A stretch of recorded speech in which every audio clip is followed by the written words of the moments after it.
Hello and welcome সবাইকে ভৌত রাশি ও পরিমাপের প্রথম ক্লাসে। এই ক্লাসটি করার আগে তোমরা অবশ্যই এই অধ্যায়টি সম্পূর্ণ রিডিং পড়ে নেবে এবং গুরুত্বপূর্ণ লাইনগুলো দাগিয়ে নেবে। যদি কারো সমস্যা হয় তাহলে আমাদের দেওয়া পিডিএফ থেকে দাগাতে পারো, যা তোমরা আমাদের হোয়াটসঅ্যাপ ও টেলিগ্রাম চ্যানেল এবং ফেসবুক গ্রুপে পেয়ে যাবে। কমেন্টে এবং ডিসক্রিপশন বক্সে লিঙ্ক দেওয়া থাকবে। তো চলো আমরা মূল ক্লাসে চলে যাই।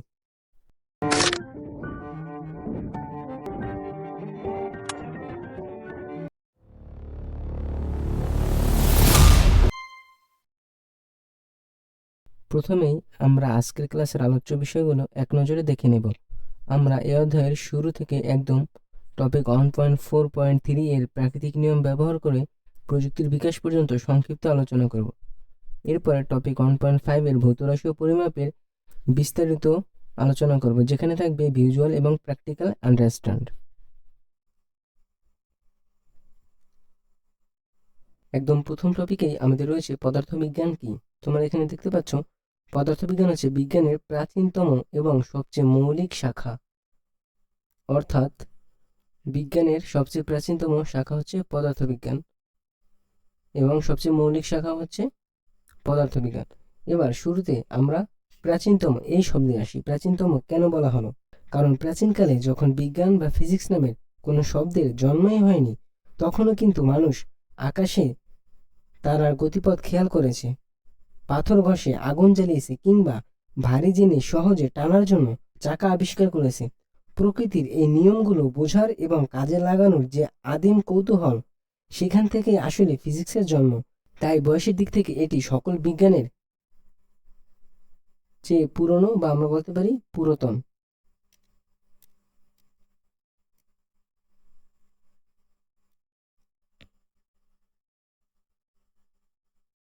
প্রাচীনতম, বা আমরা বলতে পারি প্রাচীনতম বা কি পুরনো বা পুরাতন।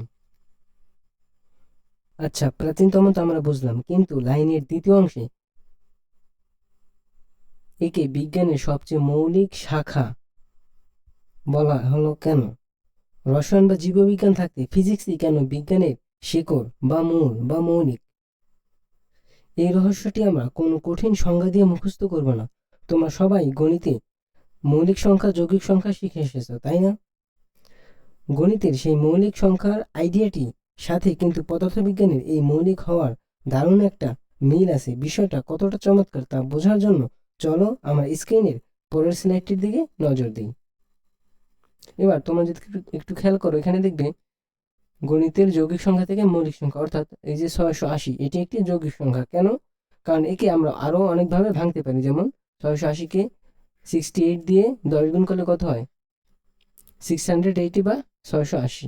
আবার এই যে 68 বা 68কে আমরা যদি ভাঙি, তাহলে আমরা কি পাবো? 2 ইন্টু 34 বা 34 গুণন 2। আবার এই যে 10 আছে, এই 10কে আমরা ভাঙতে পারি 5 গুণন 2 অথবা 5 ইন্টু 2। আবার তোমরা যদি খেয়াল করি 2 এবং 5 এবং যে 2 রেড কালার দিয়ে সার্কেল দিয়ে ঘিরে রাখা আছে, এগুলো কিন্তু আর ভাঙা যায় না। কারণ কি? কারণ 2 এবং 5 এগুলো হলো মৌলিক সংখ্যা, এর নিচে এগুলোকে আর ভাঙা যায় না। কিন্তু এই যে 34কে কিন্তু আবার ভাঙা যায়, যে 17 দুগুণে 34। এবার দেখো 17 আর 2 এগুলোও কিন্তু আবার মৌলিক সংখ্যা। কারণ কি? কারণ এগুলোকে আর ভাঙা যায় না বা ছোট করা যায় না। তার মানে তোমরা সহজেই বুঝতে পারছো যে একটি যৌগিক সংখ্যাকে আমরা কি অনেক মৌলিক সংখ্যার সমন্বয়কে এইভাবে লিখতে পারি। কারণ যে যৌগিক সংখ্যা আছে তাকে আমরা কি অনেক মৌলিক সংখ্যার সমন্বয় সেটা তৈরি, তাহলে যৌগিক সংখ্যা ভাঙলে আমরা কি সেই মৌলিক সংখ্যা পাবো। এবার দেখো বিজ্ঞানের ক্ষেত্রে সেম জিনিসটা কাজ করে। বিজ্ঞানের যদি চিন্তা করো বাস্তব জগৎ থেকে মৌলিক উপাদান কিভাবে আসে, প্রথমে একটি মানুষের শরীরের কথা চিন্তা করো। ধরো তুমি বা আমি, আমাদের শরীর কি দিয়ে তৈরি? উত্তর হলো কোষ অথবা টিস্যু দিয়ে। এবার দেখো মানুষের শরীর, এই মানুষের শরীর নিয়ে যে পড়াশোনা, সেটাকে কিন্তু আমরা জীববিজ্ঞান বলি। আবার খেয়াল করি এই যে কোষ বা টিস্যু, এগুলো আবার কি দিয়ে তৈরি? এগুলো ডিএনএ বা প্রোটিন দিয়ে তৈরি হয়। এগুলো এই যে ডিএনএ এবং প্রোটিন, এগুলো নিয়ে যে পড়াশোনা, এগুলো আমরা রসায়নের মধ্যেও পড়ি, অর্থাৎ এগুলোকে আমরা রসায়নের অংশ বলতে পারি। আবার এই যে ডিএনএ বা প্রোটিন, এগুলো হলো কি অনুপরমাণু বা কার্বন, হাইড্রোজেন ইত্যাদি এগুলোর সমন্বয়ে কি অনুপরমাণু তৈরি হয়। বা তোমরা জানো যে রসায়নে আরো বিস্তারিত পড়লে জানবে কি 118টি মৌল রয়েছে। সেই 118টি মৌল হলো কি আমাদের, সেই 118টি মৌল মিলে আমাদের সকল অনুপরমাণু তৈরি হয়। যাকে আবার এই যে পদার্থ, যে ইলেকট্রন, সেই 118টি পরমাণু আবার ইলেকট্রন, প্রোটন, নিউট্রন দিয়ে তৈরি। এগুলো হলো কি পদার্থ। আর শক্তি কি? শক্তি হলো পরমাণুর ভিতরে বল ও শক্তি। অর্থাৎ এই যে দেখছো পদার্থ এবং শক্তি এগুলো হলো কি আবার ফিজিক্সের অংশ। তার মানে কি যে আমরা যে জীববিজ্ঞান এবং রসায়ন বিজ্ঞান এগুলোর যদি আরো ভাঙতে ভাঙতে আমরা গভীরে ঢুকি তাহলে আমরা দেখবো সেখানে আছে পদার্থ আর শক্তি, আর যাই কি আমাদের পদার্থ বিজ্ঞান। আশা করি বুঝতে পারছো যে পদার্থ বিজ্ঞান কেন মৌলিক, বিজ্ঞানের সবচেয়ে মৌলিক শাখা, কেন রসায়ন এবং জীববিজ্ঞান হলো না, জীববিজ্ঞান বা রসায়ন হলো না। আশা করি ক্লিয়ার। আচ্ছা, এবার দেখো পদার্থবিজ্ঞানের প্রাথমিক ধারণা। আমি যদি এখানে লক্ষ্য করে দেখো, পদার্থবিজ্ঞান হলো বিজ্ঞানের একটি শাখা যা পদার্থ আর শক্তি এবং এই দুইয়ের মাঝে যে অন্তঃক্রিয়া তা নিয়ে আলোচনা করে। অর্থাৎ পদার্থবিজ্ঞান হলো যেখানে পদার্থ আর শক্তি এই দুইয়ের মাঝে অন্তঃক্রিয়া নিয়ে আলোচনা করা হয়। মনে করো একজন বাংলাদেশি ফুটবল প্লেয়ার আর হলো একটা ফুটবল, সে কি করবে, সেই ফুটবলে কিক মারার জন্য রেডি হলো। এখন তোমরা বলো তো তার পায়ে কি শক্তি আছে? উত্তর হলো পেশি শক্তি। এই পেশি শক্তির কারণে সে কি করবে, সে বলে কিক মারতে পারে, তাই তো? তার পায়ে কি আছে? পেশি শক্তি।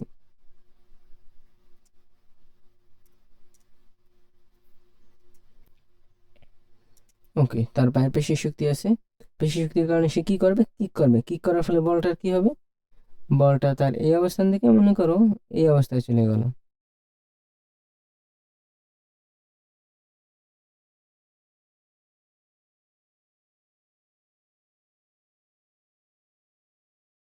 অর্থাৎ তোমরা যদি খেয়াল করো এই যে বল, এটি একটি অবশ্যই পদার্থ, কারণ তোমরা আগেই পড়ে আসছো যে যার অবস্থান আছে, যার ওজন আছে এবং জায়গা দখল করে সেটি পদার্থ, তাহলে ফুটবল কি একটি পদার্থ। আবার যে ব্যক্তিটি আছে বা প্লেয়ারটি আছে তার পায়ে কি আছে, শক্তি আছে, কি শক্তি, পেশি শক্তি। এই পেশি শক্তি ব্যবহার করে সে কি করবে, এই যে পদার্থটি বা বলটি তার স্থানের পরিবর্তন করবে। এই যে পদার্থ এবং শক্তি এই দুইয়ের মাঝে যে অন্তঃক্রিয়া হলো, অর্থাৎ এই বলটিকে পেশি শক্তির কারণে এক স্থান থেকে অন্য স্থানে নিয়ে যাওয়া হলো, এটাই হলো তাদের মধ্যে অন্তঃক্রিয়া। আশা করি এই বিষয়টি ক্লিয়ার।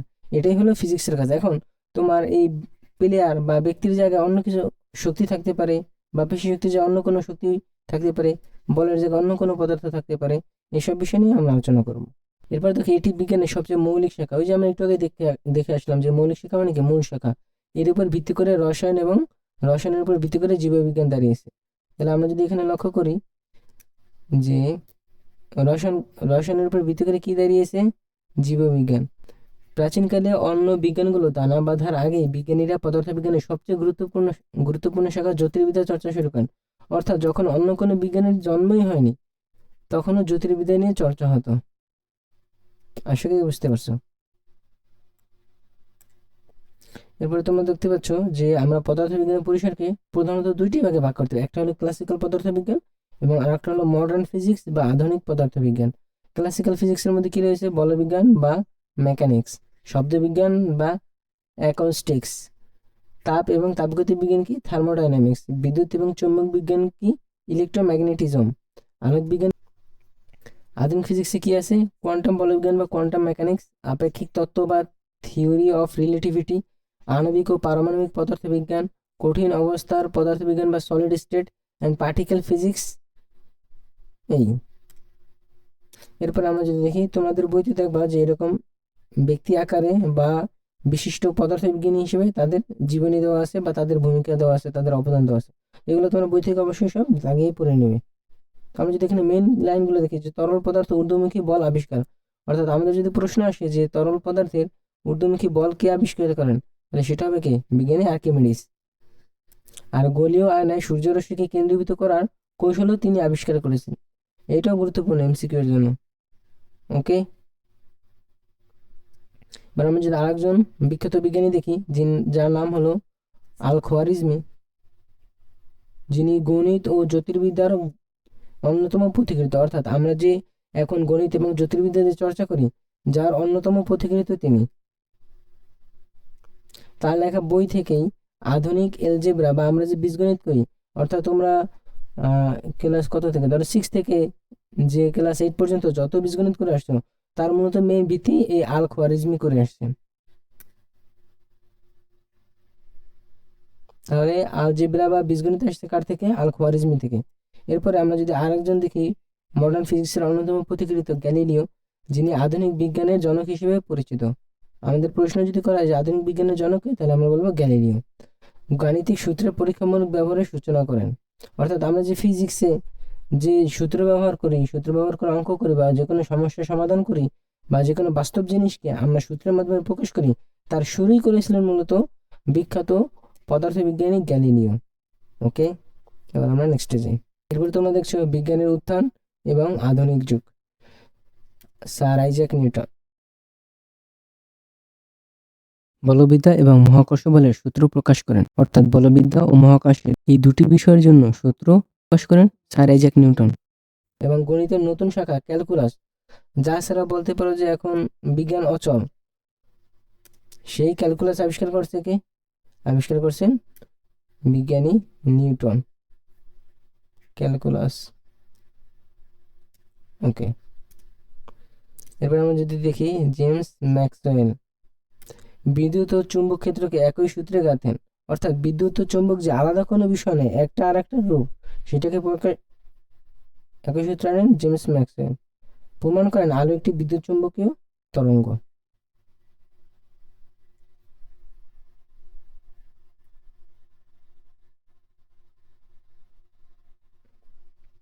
এরপরে আসেন আধুনিক ফিজিক্সের সবচেয়ে জনপ্রিয় বিজ্ঞানী স্যার আলবার্ট আইনস্টাইন, যিনি থিওরি অফ রিলেটিভিটি প্রদান করেন এবং ভরকে শক্তিতে রূপান্তরের E=mc² এই সূত্রটি আবিষ্কার করেন। এরপর আমরা যদি দেখি যে পদার্থবিজ্ঞান পাঠের আমাদের উদ্দেশ্য কি, অর্থাৎ আমাদের যে পদার্থবিজ্ঞান চর্চা করবো বা আমরা যে পড়বো, এটা আসলে উদ্দেশ্য কি। প্রথম উদ্দেশ্য হলো প্রকৃতির রহস্য উদ্ঘাটন, অর্থাৎ ক্ষুদ্র পরমাণু থেকে শুরু করে বিশাল বিশ্ব ব্রহ্মাণ্ডের সৃষ্টি, এর রহস্য উন্মোচন করা পদার্থবিজ্ঞানের অন্যতম প্রধান কাজ। এরপরে প্রাকৃতিক নিয়মগুলো জানা, অর্থাৎ মহাকর্ষ, বিদ্যুৎ চৌম্বকীয় বল ইত্যাদি প্রাকৃতিক নিয়মগুলো নিখুঁতভাবে জানা এবং যুক্তি নির্ভর ল্যাবরেটরিতে পরীক্ষা করা। এরপরে এগুলো পরীক্ষা করে আমরা জেনে কি করব, উত্তর হলো প্রযুক্তির বিকাশ করব। অর্থাৎ প্রাকৃতিক নিয়মগুলো ব্যবহার করে নতুন প্রযুক্তি যেমন চিকিৎসা, ইলেকট্রনিক্স, মহাকাশ অভিযান গড়ে তোলা এবং জীবনযাপন উন্নতি করা। অর্থাৎ প্রাকৃতিকে আমরা যখন রহস্য উদ্ঘাটন করবো, প্রাকৃতিক নিয়মগুলো কি হলো, প্রাকৃতিক নিয়মগুলো জানবো, সেই জানার মাধ্যমে সেগুলো দিয়ে আমরা প্রযুক্তির বিকাশ করে আমাদের জীবনের উন্নতি ঘটাবো। এরপরে আমরা চলে আসছি আজকে আমাদের চ্যাপ্টারের মেইন আলোচনা, সেটা হলো ভৌত রাশি এবং তার পরিমাপ, অর্থাৎ physical quantities and their measurements.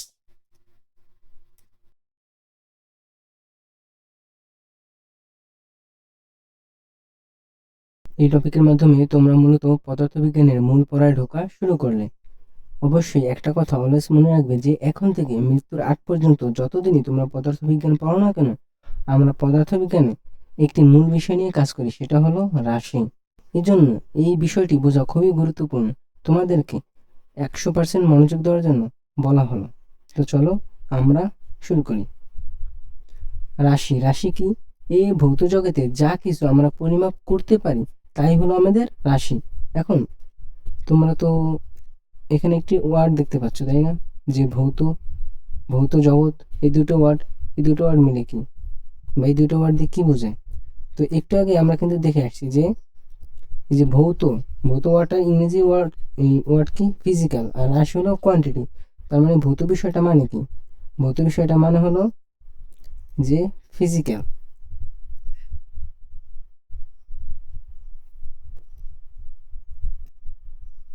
ভৌত বিষয়টা মানে কি, ভৌত বিষয়টা মানে হলো ফিজিক্যাল।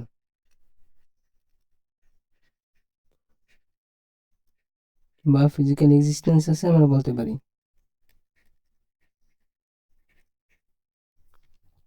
এর অর্থ কি দাঁড়ায়, যে শারীরিক অস্তিত্বে থাকা।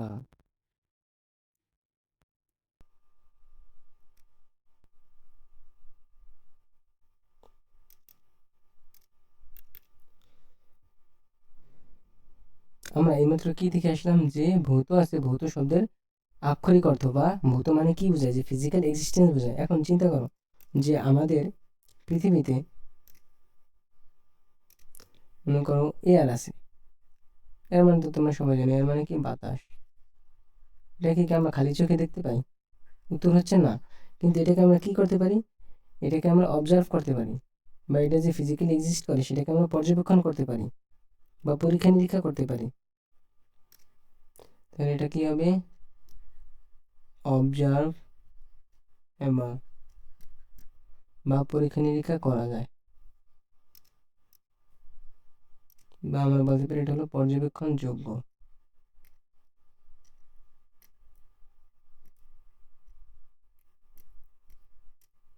জন্য বায়ু আমাদের কি হবে, বায়ু আমাদের হবে ভৌত জগতের অন্তর্গত। এখন একটু চিন্তা করতো, আমাদের যে গোটা মহাবিশ্ব আছে, আমাদের গোটা মহাবিশ্ব যে কত বড় সেটা কিন্তু আমরা জানি না। আমরা শুধুমাত্র আমাদের পৃথিবী থেকে নির্দিষ্ট একটা এরিয়া বা অঞ্চল আমরা অবজার্ভ করতে পারি বা পর্যবেক্ষণ করতে পারি বা পরীক্ষা নিরীক্ষা করতে পারি। এখন এর বাইরে যে কিছু আছে নাকি নেই সেটাই আমরা জানি না। মনে করো যদি কিছু থেকে থাকে তাহলে সেটাই সেখানে কি ভৌত বা ফিজিক্যাল এক্সিস্টেন্স বা শারীরিকভাবে কি থাকতে পারে, অস্তিত্ব থাকতে পারে, কিন্তু পদার্থবিজ্ঞান অনুযায়ী আমরা কিন্তু সেটা বলতে পারবো না বা জানি না বা পরিমাপও করতে পারি না। এই জন্য আমরা যতটুকু অবজার্ভ করতে পারি ততটুকুকেই ফিজিক্স অনুযায়ী আমরা ভৌত জগৎ বলি। যদিও আক্ষরিক অর্থে এর বাইরেও ভৌত জগৎ থাকতে পারে, কিন্তু অ্যাকর্ডিং টু ফিজিক্স বা ফিজিক্স অনুযায়ী আমরা সেটাকে ভৌত জগৎ বলতে পারি না, কারণ আমরা সেটা জানি না এবং আমরা পর্যবেক্ষণ করতে পারি না বা পরীক্ষা নিরীক্ষা করতে পারি না। এই জন্য শুধুমাত্র অবজারভেবল ইউনিভার্স বা পর্যবেক্ষণযোগ্য ইউনিভার্স বা যতটুকু আমাদের পৃথিবী থেকে আমরা আমাদের গোটা মহাবিশ্বের পর্যবেক্ষণ করতে পারি সেটাই হলো আমাদের ভৌত জগৎ। আশা করি এই বিষয়টা ক্লিয়ার। তো এখানে যদি এবার খেয়াল করো, এখানে তোমরা দেখতে পাচ্ছ যে আমাদের অবজারভেবল ইউনিভার্সের একটা ছবি দেওয়া আছে। এটা হলো আমাদের অবজারভেবল ইউনিভার্স।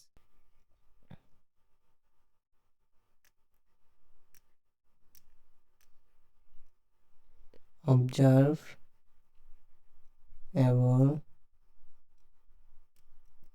ইউনিভার্স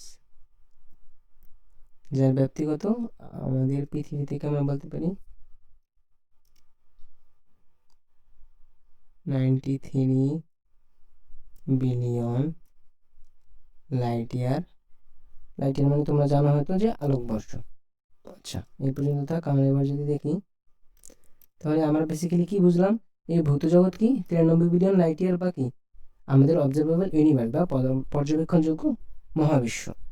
এই মহাবিশ্বে বা অবজারভেবল ইউনিভার্সের মধ্যে আমরা যা কিছু পরিমাপ করতে পারি তাই কি হবে আমাদের রাশি। আশা করি রাশি নিয়ে আর কোনো কনফিউশন থাকার কথা না। এবার উদাহরণ যদি দেখো, আপনার উচ্চতা বা তোমার উচ্চতা, মনে করো তুমি কি তোমার উচ্চতা মাপতে পারবে না, উঠতে পারবে, তাহলে সেটা কি রাশি, কারণ আমরা কি অবজারভেবল ইউনিভার্সের মধ্যে তুমি আসো, আমরা সেখানে আমরা পরিমাপও করতে পারতেছি, এই কারণে সেটা কি রাশি। আবার মনে করো সময়ও কি আমরা কি কি করতে পারি, পরিমাপ করতে পারি যে এখন কত ঘন্টা বা কয়টা বাজে। আবার হলো যে ওজনও পরিমাপ করা যায়, এই জন্য এগুলো কি হবে রাশি হবে।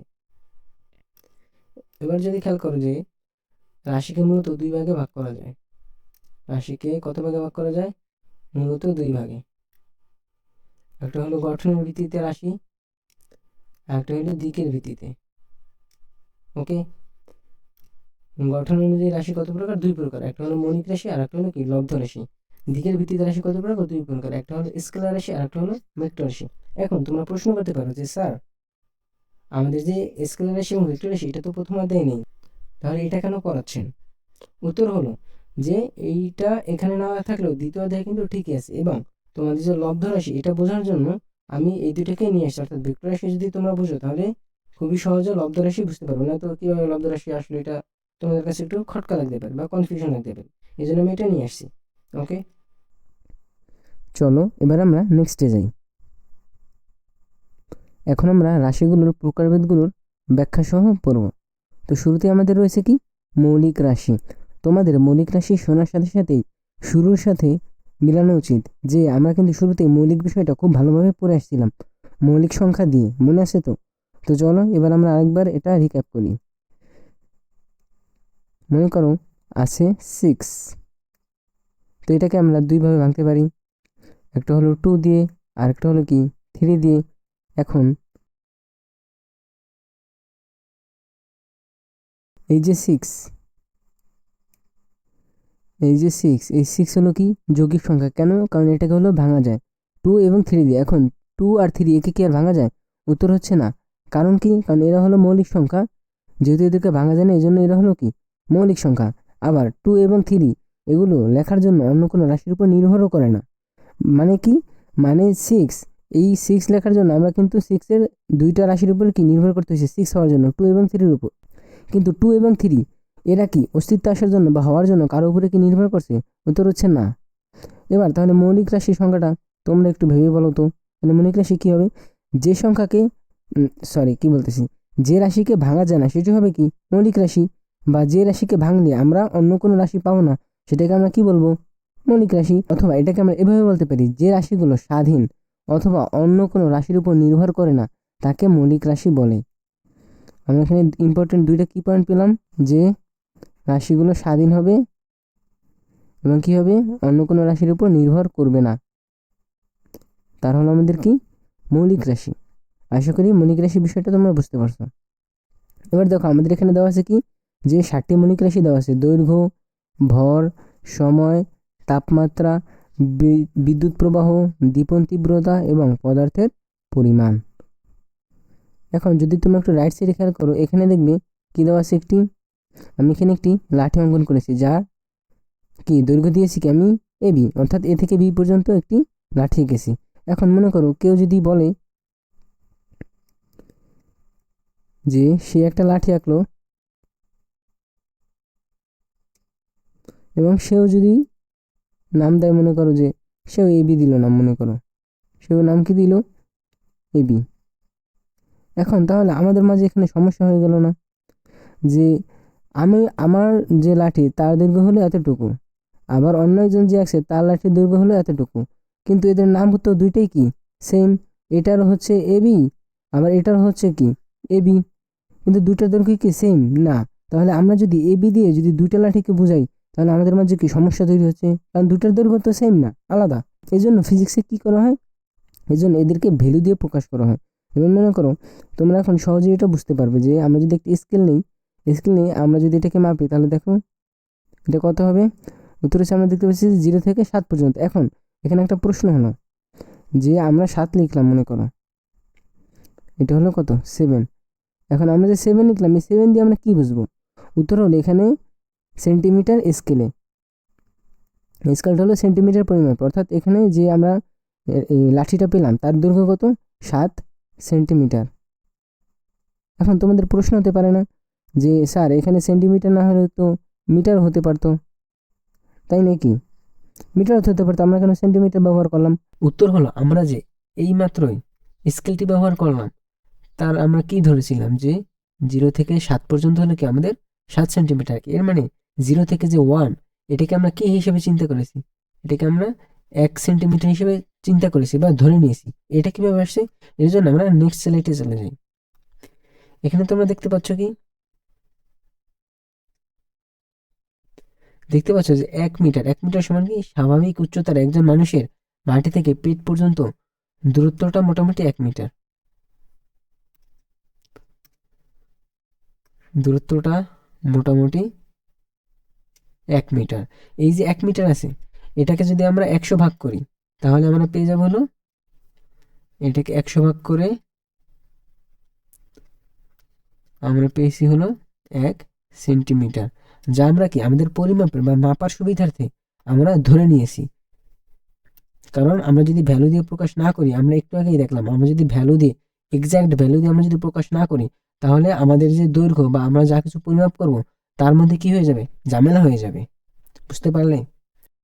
ছোট লাঠি দেখে আমরা সেন্টিমিটার স্কেল দিয়ে সহজেই মেপে ফেললাম, কিন্তু লাঠিটা যদি অনেক বড় হতো তখন বারবার ছোট স্কেল বসানোর ঝামেলা এড়াতে আমরা সেন্টিমিটার স্কেলের বদলে বড় মিটার স্কেল ব্যবহার করতাম। এ কারণে আমরা এখানে মিটার স্কেল ব্যবহার না করে সেন্টিমিটার স্কেল ব্যবহার করেছি। এবার খেয়াল করো, আমরা যে এই 7 সেন্টিমিটার, এটা তো আমরা বুঝলাম যে দৈর্ঘ্য, অর্থাৎ কোনো বস্তু যে কতটুকু লম্বা বা ছোট বা খাটো বড় সেটা পরিমাপ করার জন্য আমরা দৈর্ঘ্য ব্যবহার করি। যেমন মনে করো এখানে যে এই বালকটি কতটা লম্বা সেটা আমরা কি পরিমাপ, এই দৈর্ঘ্য হিসেব করে বলতে পারবো সে কতটুকু লম্বা, তাই তো? তো আমরা কি করলাম, আমরা মূলত বস্তুর যখন দৈর্ঘ্য বা কোনো বস্তুর যখন কতটুকু লম্বা ছোট সেটা পরিমাপ করতে যাই তখন আমরা বলি দৈর্ঘ্য। আর যখন কোনো বস্তু এক স্থান থেকে অন্য জায়গায় যায়, বা যখন দুইটা বস্তুর মধ্যে আমরা যখন কতটুকু দৈর্ঘ্য সেটা বোঝাতে যাই তখন আমরা ব্যবহার করি দূরত্ব, মানে দৈর্ঘ্যটাকে তখন আমরা দূরত্ব হিসেবে চিহ্নিত করি। তাহলে চিন্তা করো তো, যে এই বালকটি যে আছে এবং যে এই বালকটি আছে, এদের মধ্যে যে এই যে দূরত্ব, এই বালকটি যে এই স্থান থেকে এই স্থানে গেল, এই যে রাস্তাটি হেঁটে হেঁটে এখানে গেল, তাহলে এটা কি হবে? তার এই দৈর্ঘ্যটাকে আমরা কি বলবো? উত্তর হচ্ছে আমরা দূরত্ব বলবো। কারণ কোনো বস্তুর যখন আমরা পরিমাপ করি সেটা কতটুকু বড়, ছোট বা লম্বা, তখন আমরা ব্যবহার করি হলো দৈর্ঘ্য। আর এই দৈর্ঘ্যটাই যখন আমরা ওই বস্তু একটা জায়গা থেকে অন্য জায়গায় যায়, বা দুইটা বস্তুর মধ্যে আমরা যখন তাদের কতটুকু দৈর্ঘ্য আছে সেটা মানে বোঝাতে যাই, তখন আমরা দৈর্ঘ্য না বলে দৈর্ঘ্যটাকে আমরা দূরত্ব হিসেবে চিহ্নিত করি। না হলে আমাদের মাঝে কি হয়ে যাবে? কনফিউশন তৈরি হবে বা ঝামেলা তৈরি হবে। বোঝা গেল? এবার মনে করো আমি যদি আরেকটা উদাহরণ দিয়ে এখানে বুঝাই, তাহলে এই বালকটার এখান থেকে এই পর্যন্ত এটা কি, এই দৈর্ঘ্যটাকে আমরা কি বলবো? দূরত্ব বলবো। মনে করো আমি যদি এখানে একটা রাস্তা কিরকম আঁকা বাঁকা, এবার বলো তো, এই বালকটি যদি এখান থেকে শুরু করে এই পুরো রাস্তাটা ঘুরতো, তাহলে তার দূরত্ব কত হতো? পুরো রাস্তাটাই তার কি হতো? দূরত্ব হতো। কারণ পুরো রাস্তাটার সেই দৈর্ঘ্য কি করছে? অতিক্রম করছে এখান থেকে সে এখানে আসছে, মানে এই পুরো রাস্তাটা ঘুরে এখান থেকে এখানে গেছে। এই জন্য পুরো রাস্তাটা তার কি হবে? যেহেতু সে দৈর্ঘ্য অতিক্রম করছে, যেহেতু সে এক জায়গা থেকে অন্য জায়গায় গেছে, এই কারণে এই দৈর্ঘ্যটাকে আমরা কি বলবো? দূরত্ব হিসেবে চিহ্নিত করবো। আশা করি বুঝতে পারছি। তাহলে আমি যদি এবার নেক্সটে আসি, এখানে আমাদের কি আছে? স্কেলার রাশি। স্কেলার রাশি কি? যে রাশি প্রকাশ করার জন্য শুধু মানের প্রয়োজন হয়, কোনো দিকের দরকার হয় না, তাকে স্কেলার রাশি বলে। তাহলে আমরা স্কেলার রাশি কি বুঝলাম? যে শুধু মান লাগবে, কোনো কি লাগবে না, কোনো দিকের প্রয়োজন হবে না, সেটাই হলো কি আমাদের স্কেলার রাশি। যেমন ভর, তাপমাত্রা, দূরত্ব। একটু একটু আগে আমরা কি দেখলাম ভালো খেয়াল করে, এই যে লাঠিটির যে 7 সেন্টিমিটার, আমরা যে মাপলাম মিটার দৈর্ঘ্য যে 7 সেন্টিমিটার, এর জন্য কি আমাদের বলতে হয়েছে যে লাঠিটি উত্তর দিকে দক্ষিণ দিকে 7 সেন্টিমিটার? আমাদের কি কোনো দিক উল্লেখ করতে হয়েছে, বা এই দিকে 7 সেন্টিমিটার উল্লেখ করতে হয়নি? দূরত্বের ক্ষেত্রেও কিন্তু সেম, আমাদের কিন্তু বলতে হয়নি যে বালকটি এই জায়গা থেকে ওই জায়গায় গেল, এই দিক বরাবর গেল, তার দূরত্ব এই দিক বরাবর এত, এটা কিন্তু আমরা বলিনি। বা এই যে এখান থেকে সে যে এই পুরো সম্পূর্ণ পথটি এখান থেকে এখানে গেল, আমরা কিন্তু কোনো দিক উল্লেখ করিনি যে তার দূরত্বটা এইদিকে এইদিকে এত। বা আমরা যদি দিক না বলি, তাহলে তার দূরত্ব কত অতিক্রম করছে সেটা আমি বলতে পারবো না। বুঝলে?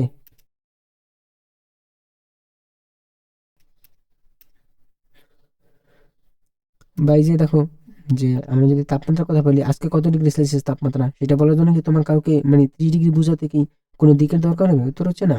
আবার মনে করো আমরা যদি লবণ ব্যবহার করি, সেই লবণের যে ভর কতটুকু, সেটা বলার জন্য কি আমাদের বলতে হবে যে ভর এই দিকে? বা আমরা যদি দিক উল্লেখ না করি, তাহলে কি আমরা বুঝতে পারবো না? এমন কিছু উত্তর হচ্ছে না। আমরা শুধুমাত্র মান দিয়েই, রাশির মান দিয়ে আমরা শুধুমাত্র কি প্রকাশ করতে পারতেছি? রাশিটিকে প্রকাশ করতে পারতেছি, এই জন্য আমাদের কোনো দিকের প্রয়োজন হইতেছে না। এই কারণেই রাশিটি কি হবে? স্কেলার রাশি। ওকে, এবার আমরা নেক্সটে যাই। এবার তোমরা এখানে দেখতে পাচ্ছ যে মৌলিক রাশির পরিচয়গুলো এখানে দেওয়া আছে। আমরা জানি মৌলিক রাশি কয়টি? 7টি। দৈর্ঘ্য, ভর, সময়, তড়িৎ প্রবাহ, তাপমাত্রা, পদার্থের পরিমাণ এবং কি দীপন তীব্রতা। এবার দেখো যে আমাদের যে দৈর্ঘ্য আছে, একে আমরা কি দিয়ে প্রকাশ করি? মিটার দিয়ে। আমরা কিন্তু সেন্টিমিটারও প্রকাশ করতে পারি। সেটা আমরা কিভাবে আসছি? মিটার থেকে। মিটারকে 100 ভাগ করে। এটা হলো যে দৈর্ঘ্যের, বা আমরা যে দূরত্ব পরিমাপ করি তার অ্যাকচুয়াল কি একক। ভালোভাবে কি খেয়াল করেছো? আমরা যখন শুধুমাত্র স্বাদ ব্যবহার করতেছিলাম, লাঠির দৈর্ঘ্য আমরা যখন শুধু স্বাদ বলতেছিলাম, তখন কিন্তু আমরা কোনো মিনিং পাইতেছিলাম না। কিন্তু আমরা যখন সেন্টিমিটার বা মিটার প্রকাশ করবো, তখন আমরা একটা মিনিং পাবো। কারণ কি? কারণ আমরা 1 মিটার বা 1 সেন্টিমিটার সমান কতটুকু, সেটা আমরা আগেই ধরে নিয়ে তারপরে পরিমাপ করেছি বা মেপেছি। এই কারণে আমরা একটা মিনিং পেয়ে যাবো। আশা করি এই বিষয়টা ক্লিয়ার। আর এই যে আমরা যে মিনিং পাবো, যে রাশির মানের সাথে যে নির্দিষ্ট সেন্টিমিটার বা মিটার এটা যে চলে আসছে, এটাকে বলা হয় হলো একক। এটাকে বলা হয় কি? একক। আশা করি তোমরা রাশি, তারপরে রাশির মান এবং তার যে একক দরকার সেটা তোমরা বুঝে গেছো, এবং মৌলিক রাশি কি এবং স্কেলার রাশি কি সেটাও বুঝে গেছো। মৌলিক রাশি কি? যে রাশি ভাঙলে অন্য কোনো রাশি পাবো না, অর্থাৎ যে রাশি প্রকাশ করতে অন্য কোনো রাশির উপর নির্ভর করতে হয় না, তাকে আমরা কি বলবো? মৌলিক রাশি। আর যে রাশি প্রকাশের জন্য শুধু মান প্রয়োজন, দিকের প্রয়োজন হয়, তাকে বলা হয় স্কেলার রাশি। এখানে একটা বিষয় তোমাদের একটু খেয়াল করা দরকার, যে দেখো আমরা যখন দৈর্ঘ্য 7 সেন্টিমিটার বলছি, তখন কি আমাদের সময় বলা লাগছে? বা দৈর্ঘ্য যে রাশিটা তার কি সময়ের উপর নির্ভর করতেছে? বা লাঠিটির ভর কত তার উপর নির্ভর করতেছে 7 সেন্টিমিটার বুঝাতে? উত্তর হচ্ছে না। এই জন্য কি এটা মৌলিক রাশি। আশা করি বুঝতে পারছো। তো এই এককগুলো তোমরা দেখে নিবে, এই 7টি রাশির, এগুলো দিয়ে আমরা মূলত অন্যান্য সকল রাশির একক প্রকাশ করি। আচ্ছা, আমরা এবার নেক্সটে যাই। নেক্সটে আমাদের কি দেওয়া আছে, ভেক্টর রাশি। ভেক্টর রাশি কি, যে রাশিকে সম্পূর্ণভাবে প্রকাশ করার জন্য মান ও দিক উভয়েরই প্রয়োজন হয় তাকে আমরা ভেক্টর রাশি বলি।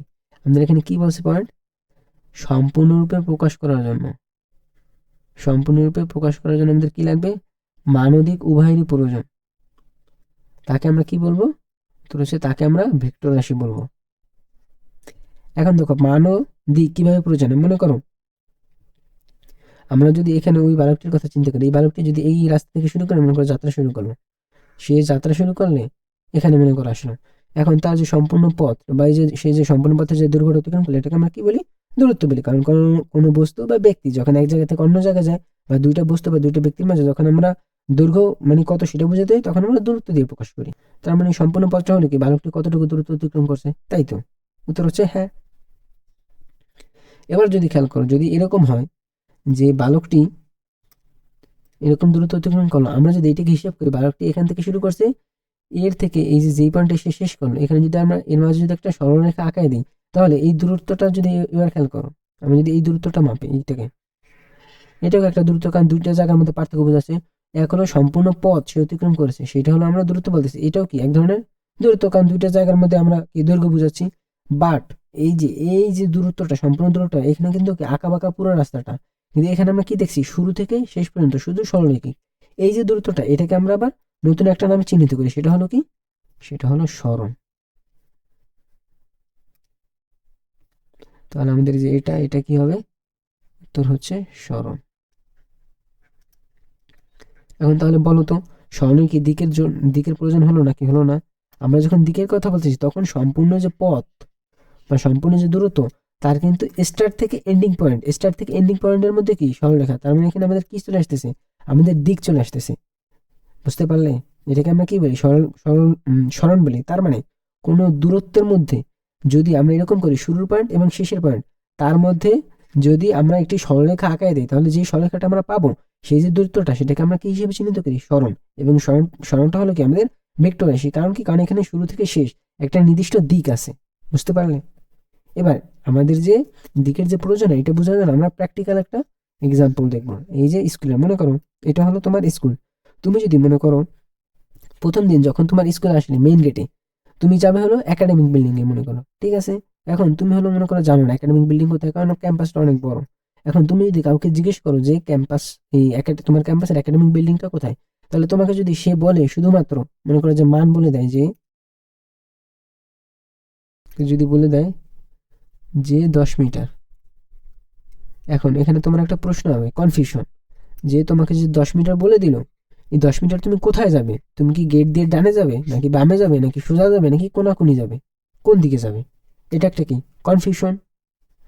এখন যদি এই কনফিউশন দূর করতে হয়, তাহলে তুমি যাকে জিজ্ঞেস করবে যে একাডেমিক বিল্ডিংটা কোথায়, তোমাকে অবশ্যই কি বলতে হবে, যে 10 মিটার একদম সোজাসুজি। এই যে সোজাসুজি যে তোমাকে বলে দিল, তখন কিন্তু তুমি ডানে বামে বা কোনাকুনি অন্য কোনো দিকে যাবে না, তুমি কি করবে, সোজাসুজি চলে যাবে। এই যে তোমাকে সোজাসুজি বলে দিল, তখন তুমি কি পেলে, নির্দিষ্ট একটা দিক তোমাকে উল্লেখ করে দিল সোজাসুজি। এই কারণে তখন কি হয়ে গেল, তখন এটা কিন্তু শুধু দূরত্ব থাকবে না 10 মিটার, তখন এটা কি হয়ে যাবে, এটা হয়ে যাবে সরণ। কারণ তোমাকে কি বলছে যে মেন গেট থেকে সোজা একাডেমিক বিল্ডিং এর কি বলতেছে, দূরত্ব বলছে, এবং সোজা দিক বলে দিচ্ছে। এই কারণে এটাকে কি বলবো আমরা, সরণ। এই কারণে আমরা তোমরা বুঝতে পারছো যে যখন কোনো দূরত্বকে আমরা নির্দিষ্ট করে বোঝাতে যাই বা স্পেসিফিক ভাবে কাউকে দেখাতে যাই যে ওই জিনিসটা আসলে কোথায়, তখন আমাদের কি করতে হয়, দিকের প্রয়োজন হয়। এই কারণে সরণ হবে কি, ভেক্টর রাশি। আশা করি বুঝতে পারছো যে আমাদের কেন ভেক্টর রাশিটা দরকার এবং সরণ কেন ভেক্টর রাশি। ওকে, এবার খেয়াল করো, মনে করো যে বালকটি এই যে যে তার যে যাত্রাপথ আছে, এই শুরু থেকে এই সম্পূর্ণ পথের মনে করো যে আমরা দূরত্ব বলবো, যে দৈর্ঘ্যটাকে তো আমরা দূরত্ব বলতেছি, মনে করো যে তার দূরত্বটা হলো 10 মিটার, এবং এটা যেতে তার লাগছে মনে করো যে কত, 10 সেকেন্ড। মনে করো 10 সেকেন্ডে সে কোথায় গেছে, এই সম্পূর্ণ রাস্তা গেছে। আর এখানে মনে করো এটা আছে মনে করো যে 2 মিটার, তার সরণ, আমরা তো সরণ বুঝলাম, সরণ 2 মিটার, এখানে যেতে তার লাগছে মনে করো যে 2 সেকেন্ড। ঠিক আছে, এবার আমরা যদি এরকম করি যে সে এই যে এত গেল 10 মিটার গেল 10 সেকেন্ডে, 2 মিটার গেল 2 সেকেন্ডে, এখন আমরা যদি এটাকে ভাগ করি, মনে করো এই যে 10 ভাগ 10, তাহলে আমরা কি পাবো, মিটার উপরে নিচে কি সেকেন্ড, এটাকে আমরা কি লিখতে পারি, সমান সমান 1 মিটার সেকেন্ডকে যদি আমরা উপরে নেই তাহলে উপরে কি হয়ে যাবে, একটা ইনভার্স যুক্ত হয়ে যাবে, মিটার পার সেকেন্ড হয়ে গেল। ঠিক আছে, যদি একটু সুন্দর করে লিখি আমি, মিটার সেকেন্ড ইনভার্স 1। ওকে, এইটাকে আমরা লিখতে পারি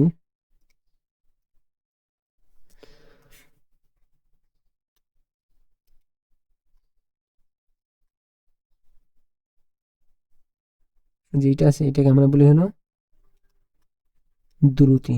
দ্রুতি কি, দূরত্ব, এই যে দূরত্ব, এই যে দূরত্বটা অতিক্রম করছে বালকটি, সেই দূরত্বটাকে আমরা কি করছি, সময় দিয়ে ভাগ করছি। তাহলে আমরা যেটা পাবো সেটা হবে হলো আমাদের দ্রুতি। আর এখানে আমরা স্মরণকে যে সময় দিয়ে ভাগ করলাম, এটাকে আমরা কি পাবো, মনে করো 2/2। এখানে কি হবে, মিটার এবং সেকেন্ডের উপরে ইনভার্স, কারণ মিটার বাই সেকেন্ড যেহেতু এক যদি উপরে যায় তাহলে কি হবে, পাওয়ার 1 বিয়োগ হয়ে যাবে, যেহেতু এটা এস নিচে ছিল। তাহলে এখানে আমরা কি পাচ্ছি, 1 মিটার পার সেকেন্ড। এটাকে তখন আমরা কি বলবো, এটাকে তখন আমরা দ্রুতি বলবো না, এটাকে তখন আমরা বলি হলো বেগ। আমরা কি লিখি,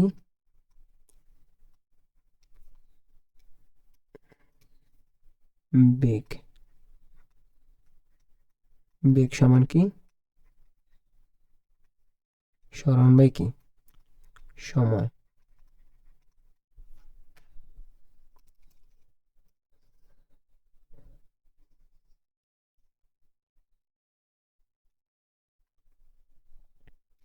আশা করি বিষয়টা ক্লিয়ার যে আমাদের সরণ বাই সময় এটা হলো কি আমাদের বেগ, আর দ্রুতি কি, দূরত্ব বাই সময়, এটা হলো আমাদের কি, দ্রুতি। বুঝতে পারছো?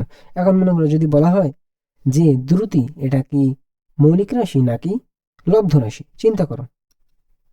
আমাদের যদি বলা হয় যে দ্রুতি আছে, এই দ্রুতি এটা কি মৌলিক রাশি নাকি লব্ধ রাশি, উত্তর হলো দ্রুতি লব্ধ রাশি। তোমরা নিজেরাই বুঝতে পারতেছো, কারণ কি মৌলিক রাশি হলো কি, যে রাশি ভাঙলে আমরা একটা রাশি পাবো বা ওই রাশি ছাড়া অন্য কোনো রাশি পাবো না, সেটাই হলো কি মৌলিক রাশি। কিন্তু এই যে দ্রুতি, এটাকে যদি আমরা ভাঙি, আমরা কি একটা রাশি পাচ্ছি, উত্তর হচ্ছে না। আমরা কয়টা রাশি পাচ্ছি, দ্রুতি এবং সময় দুইটা। আবার স্মরণের কথা, বেগের কথা চিন্তা করো, বেগ কি মৌলিক রাশি নাকি লব্ধ রাশি, উত্তর হলো বেগ ভাঙলে যদি আমরা একটা রাশি পাই, বা এটাকে যদি অন্য কোনো এই বেগ ছাড়া অন্য কোনো রাশি দিয়ে যদি প্রকাশ করা না যায়, তাহলে সেটাকে আমরা কি বলবো, মৌলিক রাশি। কিন্তু এই বেগ কি সেটা, বা দ্রুতি কি সেটা, উত্তর হচ্ছে না। বেগকে ভাঙলে আমরা কি পাই, স্মরণ এবং সময় দুইটা রাশি পাচ্ছি। তাহলে আমাদের যে বেগ এবং যে দ্রুতি, এরা কি মৌলিক নাকি লব্ধ রাশি, উত্তর হলো লব্ধ রাশি।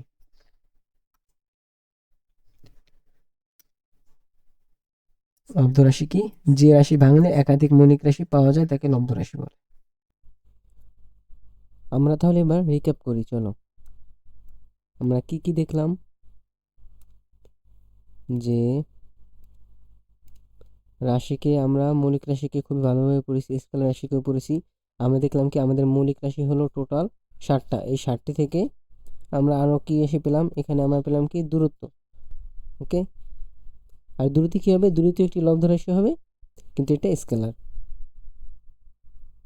কারণ কি, কারণ হলো এর দিক নেই, যে দূরত্ব, দূরত্বের কিন্তু দিক নেই।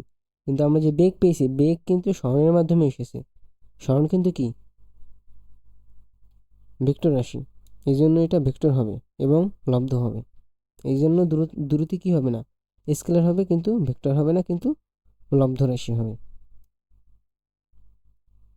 আর আমরা আরেকটা বিষয় দেখি যে রাশি প্রকাশের ক্ষেত্রে আমাদের যে কোনো অ্যাকচুয়াল ভ্যালু বা মান দিয়ে প্রকাশ করতে হয়, এবং সেই মানের সাথে আমাদের এককটাও বাধ্যতামূলক, না হলে আমরা যে মান দিয়ে প্রকাশ করতেছি সেটার কোনো মিনিং বা অর্থই আমরা খুঁজে পাবো না।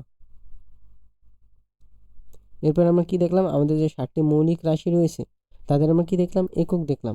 এখন এখানে তোমরা দেখো যে যদি এই তিনটার কথা শুধু চিন্তা করো, এই তিনটা মনে করো যে দৈর্ঘ্য, দৈর্ঘ্যের একক কি আমরা দিচ্ছি মিটার, ভরের একক কি কেজি, সময়ের একক কি সেকেন্ড। এখন এখানে মিটার পরিবর্তে তো সেন্টিমিটার হইতে পারতো, আমরা ওই যে লাঠিটার দৈর্ঘ্য মাপলাম, পরিমাপ করলাম।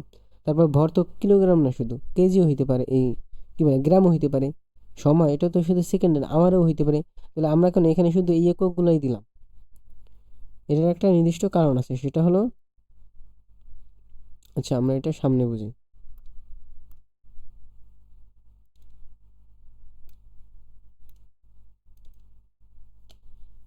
সেটা হলো এসআই ইউনিট।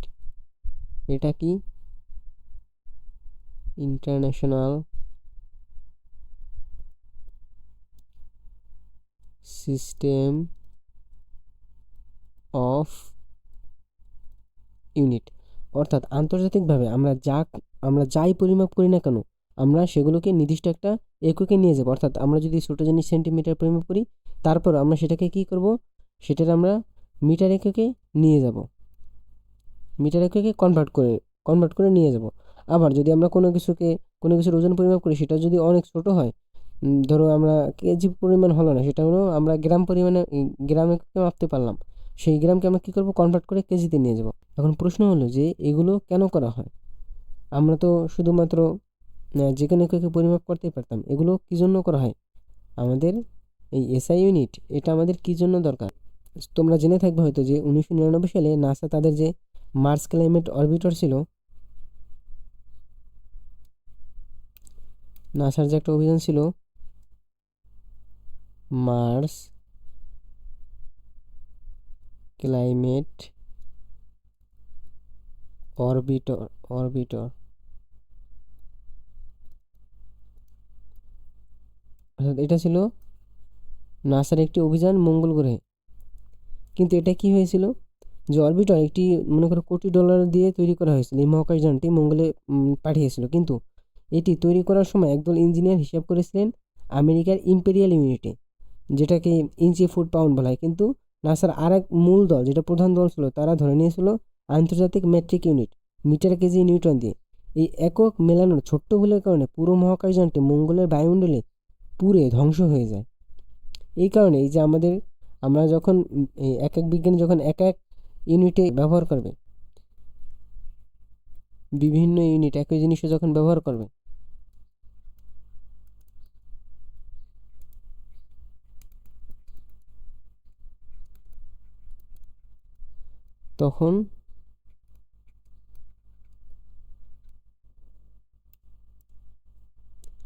তখন হিসাবে ভুল হবে।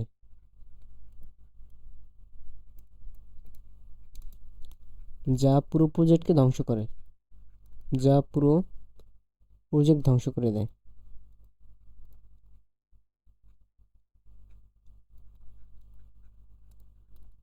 এই জন্য আমরা নির্দিষ্ট একটা ইউনিট ধরে নিয়েছি, যে আমরা কি করব, আমরা সবসময় এই নির্দিষ্ট এককে সব কিছু কনভার্ট করে নেব। তাহলে কী হবে, আমাদের আর কোনো ঝামেলা হবে না, এক এক বিজ্ঞানীর কাছে এক এক রকম মনে হবে না। বুঝতে পারলে? ওকে, এবার আমরা এখানে একটা বিষয় দেখি, যে আমরা কিন্তু খুবই গুরুত্বপূর্ণ একটা বিষয় দেখছি, যে সেটা হলো রাশি এবং রাশির একক। যে রাশির সাথে কিন্তু কি রাশির একক অবশ্যই প্রয়োজনীয়। মনে করো যদি আমরা ফিজিক্সকে একটা যুদ্ধক্ষেত্র হিসেবে চিন্তা করি, কাকে? ফিজিক্সকে যদি একটা যুদ্ধক্ষেত্র হিসেবে চিন্তা করি, তাহলে কোয়ান্টিটি বা রাশি হবে হলো অস্ত্র। রাশি কি হবে? রাশি হবে হলো সেই যুদ্ধক্ষেত্রের অস্ত্র। আর সেই অস্ত্র কতটা ধারালো বা এটা কতটা শক্তিশালী, সেটা আমাদের বলে দিবে কি আমাদের একক।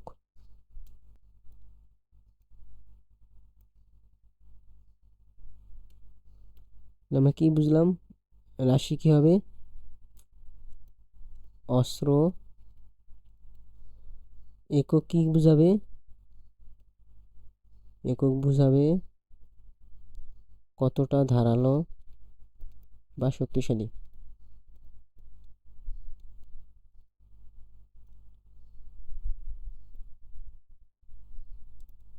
ধারালো বা শক্তিশালী।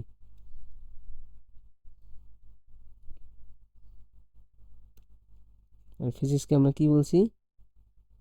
যুদ্ধক্ষেত্র।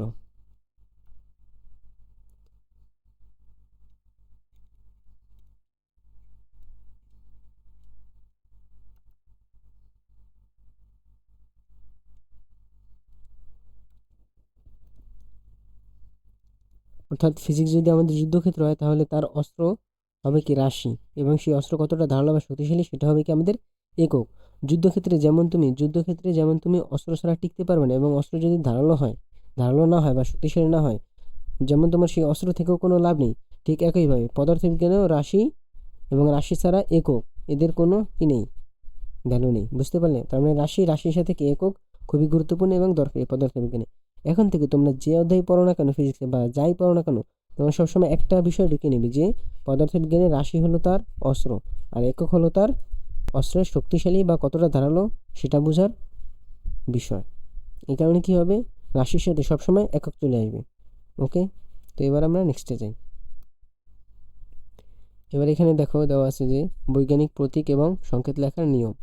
এই নিয়মগুলো তোমরা একটু দেখে নিবে যে রাশিমান প্রকাশ করার জন্য সংখ্যা লিখে একটি ফাঁকা জায়গা, অর্থাৎ আমরা ওই যে যখন 7 লিখে সেন্টিমিটার লিখছিলাম, আমরা কিন্তু 7-এর উপরে একটি কি ফাঁকা জায়গা রাখছিলাম। এই যে দেখো 2.21-এর পরে কি লিখছি এখানে কেজি। কেজি এককটা কি জন্য আসছে এখানে, আমরা কেন গ্রামে লিখিনি, কারণ এটা হলো কি আমাদের এসআই ইউনিট, এজন্য। আবার এই যে এখানে দেখো সূচক যে ভাগ করে পাওয়া লব্ধ এককে ঋণাত্মক সূচকে প্রকাশ করা হয়। যেমন আমরা ওই যে দেখছিলাম যে বেগের একক আমরা যখন দেখছিলাম তখন মিটার নিচে ছিল কিন্তু কি সময়, সময়ের একক এসআই ইউনিট কি সেকেন্ড। আমরা এই জন্য সেটাকে কি করছিলাম উপরে নিয়ে ইনভার্স বানিয়ে দিছিলাম বা -1 পাওয়ার বানিয়ে দিছিলাম। ওকে, তো দেখতে পাচ্ছ এখানে মাত্রাটা কি মনে করি বেগের মাত্রা। বেগের আমরা একক কি পেয়েছিলাম, বেগের একক আমরা কি পেয়েছিলাম, কি হলো বেগের একক পেয়েছিলাম আমরা মিটার সেকেন্ড ইনভার্জন। এখন যদি খেয়াল করি যে মিটার এবং সেকেন্ড এই দুইটা কী ছিল বেগের একক। এই একক থেকে আমরা মাত্রায় কীভাবে যাবো, এই যে মিটার এটা আসলে কী বোঝায় যে দূরত্বের একক, এই দূরত্বের মাত্রা হলো দূরত্বের ইংলিশ আমরা কী জানি যে লেন্থ। এই লেন্থ তোমার হলো একক হলো তোমার এল দিয়ে প্রকাশ করা হয়। লেন্থকে কী দিয়ে প্রকাশ করা হয়, উত্তর হচ্ছে এল দিয়ে। এবং যে সময় টাইম এটাকে আমরা কী দিয়ে প্রকাশ করি, এর মাত্রা সেটা হলো ক্যাপিটাল টি দিয়ে। এবং এই যে সেকেন্ডের উপরে যে ইনভার্সন সেটা এখানে চলে আসবে। এইভাবে আমরা কি করি মাত্রা ব্যবহার করি। আর মাত্রা এখানে কত, তাহলে আমাদের যে বেগের এই যে মাত্রা আছে এখানে বেগের মাত্রা কত, টি ইনভার্স 1। মাত্রার সংখ্যাটা তোমরা দেখে নেবে। তাহলে আমরা এখানে কি দেখলাম বেগের মাত্রা। তাহলে অন্য কোনো রাশির মাত্রা আমরা কীভাবে বের করবো সেটা পেয়ে গেলাম। এবার তোমরা এখানে দেখতে পাচ্ছ যে উপসর্গ বা গণিতক। ওই যে আমরা একটু আগে দেখলাম যে কিলোগ্রাম, যদি কোনো কিছু গ্রামে দেওয়া থাকে সেটাকে আমরা কীভাবে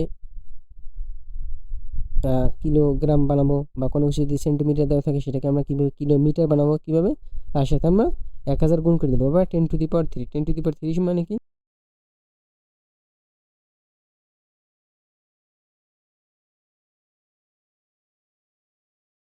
আবার যদি কোনো কিছুকে আমাদের ছোটো করতে হয় তাহলে এই যে আমরা এভাবে করবো। যেমন মনে করি এখানে আছে কি মিলি 10⁻³ গুণ করলে হবে মিলি, মাইক্রো কি 10⁻⁶। কোনো কিছু মনে করি আমরা মিটার পরিমাপ করলাম সেটাকে তাহলে মাইক্রোমিটার নিতে হলে আমাদের 10⁻⁶ গুণ করতে হবে। ওকে, এখানে যেমন আমরা কী করেছিলাম যে যখন আমরা কোনো কিছু গ্রামে পরিমাপ করবো তখন সেটাকে কিলোমিটার নিতে কী করতে হবে আমাদের 1000 দিয়ে গুণ করতে হবে। আবার যদি আমরা কিলো থেকে যদি আমরা কি বলে গ্রামে যেতে চাই তখন আমাদের 1000 দিয়ে আবার ভাগ দিতে হবে। আবার আমরা যখন মিটার থেকে মাইক্রোতে যাচ্ছি তখন এটা যেমন গুণ করছি, তাহলে মাইক্রো থেকে মিটার গেলে আমরা কী করবো, এটা দিয়ে ভাগ করবো, রিভার্স প্রসেস বা বিপরীত উপায়। বুঝতে পারলে? ওকে, এর মাধ্যমে আমাদের প্রথম ক্লাসটি শেষ হলো।